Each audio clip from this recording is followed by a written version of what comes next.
조선의 왕이 불 속에서 타 죽기를 기다렸다. 성군으로 칭송받은 왕의 무너진 내면. 나는 평생 어머니의 사랑을 찾았소. 하지만 어머니는 그런 나를 죽이려 했소. 불이 났습니다. 동궁전의 맹렬한 불길이 치솟고 시녀들은 비명을 지르며 도망쳤습니다. 그런데 왕세자는 도망치지 않았습니다. 연기가 방 안을 가득 채우는데도 그는 자리에 앉아 움직이지 않았습니다. 그리고 나지막하게 말했다고 합니다. 어머니가 나의 죽음을 원하시니 그에 따르는 것이 효가 아니겠는가. 신하들이 달려들어 억지로 끌어냈다고 합니다. 이 사람이 훗날 조선의 12대 왕, 인종이후입니다. 역사는 그를 두고 조선이 낳은 가장 성스러운 군주라고 기록했습니다. 그는 학문이 깊었고 효심이 지극했으며 도학 정치의 이상을 몸소 실천하려 했습니다. 하지만 바로 그 효심이 그를 파멸시켰습니다. 죽이려는 어머니에게 복종하고 자신을 괴롭히는 손에서 받은 음식을 먹고 결국 재위 8개월 만에 의문의 죽음을 맞이했습니다. 오늘은 업적이 아닌 결핍으로 이 사람을 들여다보겠습니다. 그의 이름은 이호, 묘호는 인종입니다. 시대의 배경부터 살펴봐야 합니다. 1515년 조선은 연산군의 폭정이 끝난 지 불과 9년이 지난 시점이었습니다. 중종 반정으로 새 왕이 된 중종은 기묘사화를 일으켜 개혁을 꿈꾸던 조광조를 비롯한 살인들을 숙청했고 조정은 다시 훈구 세력과 외척의 손에 넘어갔습니다. 왕의 권력은 허울뿐이었고 진짜 권력은 왕비의 외가, 후궁의 집안, 그리고 그들과 연줄이 닿은 신하들이 쥐고 있었습니다. 이런 시대에 이호가 태어났습니다. 그가 태어난 순간부터 비극이 시작됩니다. 어머니 장경왕후는 이호를 낳고 단 7일 만에 산후병으로 세상을 떠났습니다. 아이는 어머니의 얼굴조차 기억하지 못했습니다. 친할머니 정현왕후가 잠시 돌봤지만 이호가 자란 곳은 따뜻한 어머니의 품이 아니었습니다. 그리고 2년 후 새 계모가 들어옵니다. 그녀가 바로 문정왕후입니다. 처음에 문정왕후는 어린 이호를 자신의 아들처럼 돌봤습니다.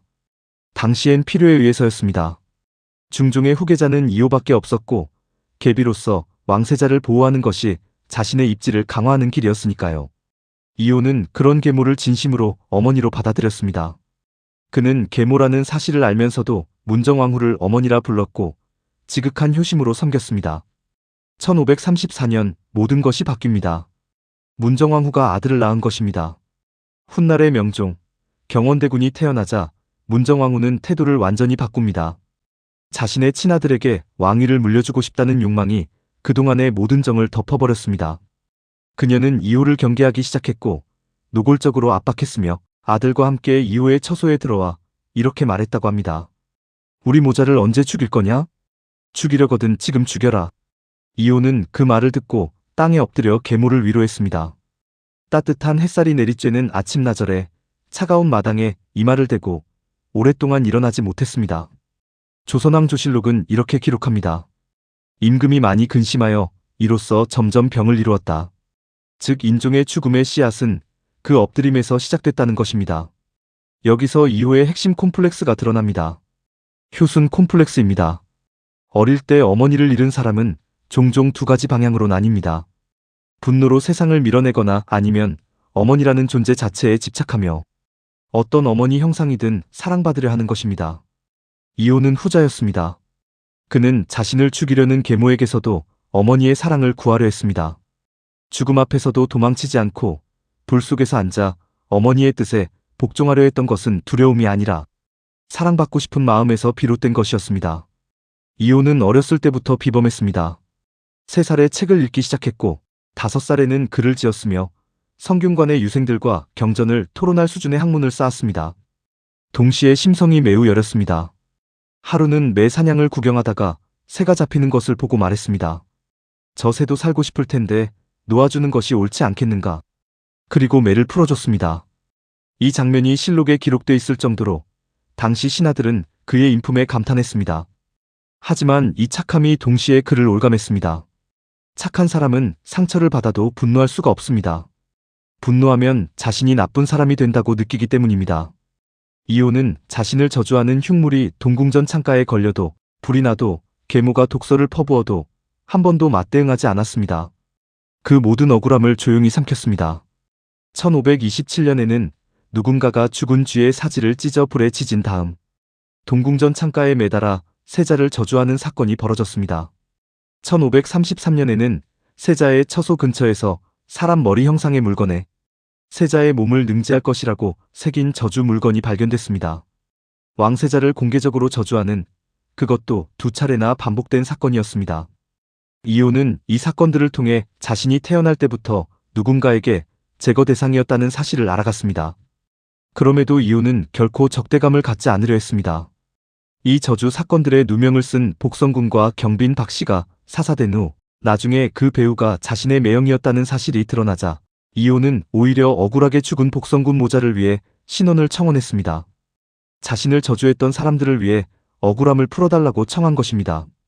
1544년 드디어 이효는 왕이 됩니다. 아버지 중종이 승하하고 조선의 12대 왕 인종으로 즉위합니다. 30년을 기다린 왕이었습니다. 세자로 책봉된 것이 5살 때였으니 무려 25년간 세자의 자리에 있었습니다. 조선 역사상 가장 오래 세자로 지낸 왕입니다. 인종은 즉위하자마자 기묘사화로 억울하게 죽은 조광조를 복권시키려 했습니다. 사림들이 열렬히 환호했습니다. 성리학의 이상에 기반한 왕도 정치, 현명하고 도덕적인 선비들이 중심이 되는 조정, 그것이 인종이 꿈꾼 나라였습니다. 조광조가 좌절시키지 못한 꿈을 자신이 이루겠다고 다짐했습니다. 하지만 왕이 된 순간에도 아버지의 장례가 그를 기다리고 있었습니다. 문정왕후는 중종의 빈전을 좁고 먼 통명전에 설치했고 인종은 매일 수십 번씩 먼 거리를 오가며 빈소를 지켰습니다. 이미 병약했던 몸이 버텨낼 수가 없었습니다. 왕이 된 지 몇 달이 지나지 않아 인종은 쓰러지기 시작했습니다. 그리고 야사에는 이런 이야기가 전해집니다. 인종이 병석에 누워있을 때 문정왕후가 찾아와 손수떡을 건네며 먹기를 권했다는 것입니다. 평소에 그토록 인종을 핍박했던 그녀가 갑자기 인자한 얼굴로 음식을 가져온 것입니다.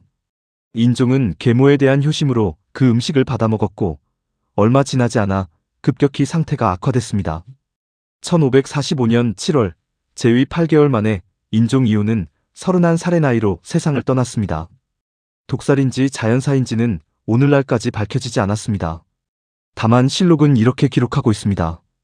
인종이 병을 얻게 된 이유 중 하나로 문정왕후의 원망을 언급했다고, 즉 계모의 압박이 인종의 몸과 마음을 갉아먹었다는 것이 공식 기록에도 남아있는 것입니다. 인종이 임종을 앞두고 남긴 말이 있습니다. 붓을 잡고 유서를 쓰려 했으나 손이 말을 듣지 않자 탄식하며 이렇게 말했습니다. 부왕이 돌아가신 지 오래지 않아 내가 또 이에 이르러 마침내 효도를 마치지 못하니 내가 죽거든 반드시 부모의 능 곁에 장사 지내서 내 뜻을 이루게 하라. 죽는 순간까지 그가 걱정한 것은 효도를 다하지 못한 것이었습니다.